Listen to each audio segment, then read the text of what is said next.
વંથલી પાસે એક કાર ચાલકે બાઇકને હડફેટે લીધું હતું. બાઇકમાં સવાર પતિ પત્ની અને પુત્રને ગંભીર ઈજા થઈ હતી.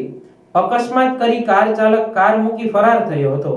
ઈજાગ્રસ્તોને 108 મારફત સિવિલ હોસ્પિટલ જૂનાગઢ ખસેડવામાં આવ્યા હતા.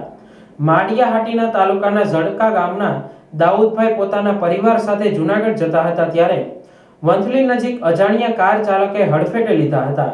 કાર ચાલક સામે યોગ્ય કાર્યવાહી કરવા માંગ કરી છે.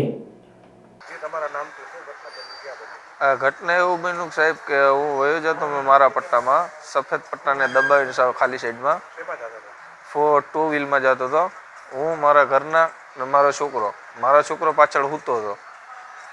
તો એ પાછળથી આવીને ડાયરેક્ટ ઠોકર જ મારી દીધી એને. 4 વ્હીલ હતી. હા મને લાગ્યું એટલે મારા હાથમાં કામ નથી કરતો. હાથ એ ભાંગી ગયો ને પગે ભાંગી ગયો છે ને મારા ઘરનાને બહુ ગંભીર હાલત છે.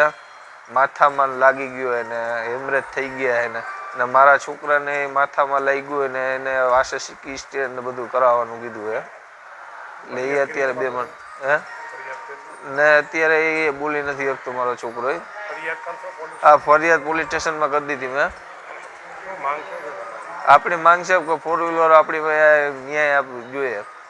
કારણ વગરનું 4 વ્હીલ વાળા ભટકાડી દે એમ થોડું હાલે વાક વગરના. વંથલી આપણે જુનાગઢ વંથલી એની બાજુમાં આપણે ઓલું છે આ સાઈડમાં આરટી મદ્રાસોની સામે